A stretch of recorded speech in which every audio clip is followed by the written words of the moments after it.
We are not going to gut this law. We will fix what needs to be fixed, but we're going to make the Affordable Care Act work, and those who say they are opposed to it and can't offer a solution, we'll push back.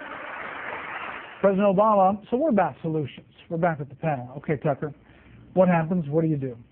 Well, the first thing you do is a philosophical point. You acknowledge that all progress is incremental, that comprehensive solutions to anything never work. Obamacare was never going to work simply because of its size, its scope, its ambition was just grotesque. So you repeal Obamacare and you fix health care piecemeal. A lot of things you can do. You can allow the sale of health care plans across state lines. Thanks to lobbyists, that's now illegal, so the states have a captive audience. And it limits competition and drives prices up. Then you can eliminate all health insurance mandates, again, the product of lobbyists. That's why we have them. Allow people to buy the plan that best suits their needs.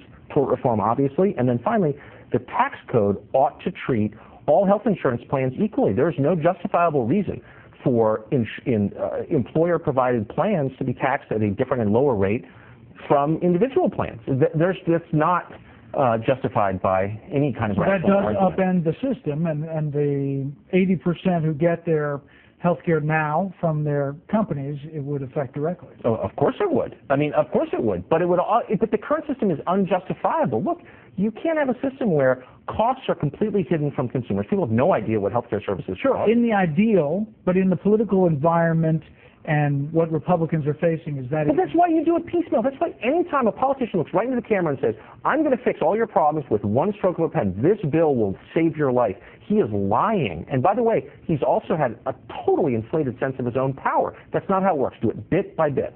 Stop talking. Stop talking, because, I mean, you are damaging your reputation with your fellow conservatives. Because what you just laid out is the most radical plan I ever heard. You're going to go after... Not yet. You haven't got to the judge. The judge.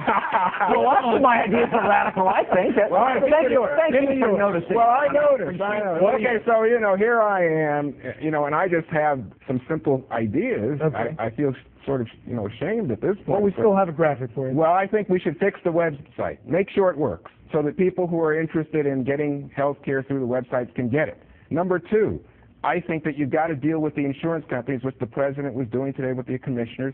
I think you've got to make sure that when you talk about allowing people, for example, to keep these canceled plans, that it doesn't cost the health insurance companies then to turn into enemies of health care reform and lose money. Include more subsidies? It's potentially, but what it really includes is allowing them then to structure it in such a way, structure the cost in such a way that it doesn't lose money. And then the final thing is, and I think this is really important, the president touched on this yesterday, Brett, when he was talking at the Wall Street Journal Forum.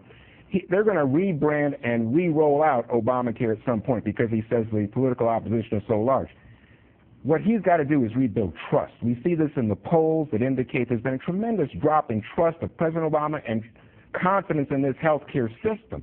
So he's got to do a big job of rebuilding that trust. Okay, lay it on him, Judge. Unfasten your seatbelt. Yes, sir. The federal government should stay within the confines of the Constitution. The Constitution does not authorize the federal government to have anything whatsoever to do with health care. So Obamacare should be abolished, along with Medicare, Medicaid, and Social Security, but the people who are on those programs should be grandfathered in because they paid money to be in there and they've ordered their lives to stay there. The states should regulate health care because the states retained that power under the Constitution. So if you if you want mandatory health care, go live in Massachusetts. If you want the free market and you want individual savings accounts, financial money savings accounts, go live in Texas. As Uncle Ronnie used to say, you can vote with your feet.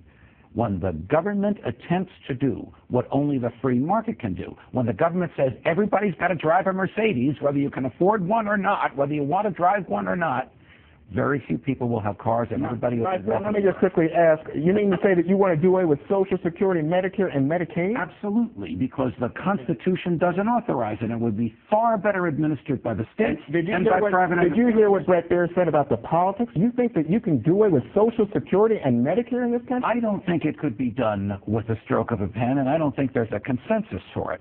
But in my world, where the government lives within the confines of the Constitution, people are responsible for themselves. What? It's not the Beltway world where you live. People don't look to the federal government to take care of them. I think the voters would go crazy. The two of you have abandoned the whole notion of conservatism tonight. You have abandoned the notion that the Constitution means what it says. Okay. We'll have more of this in the online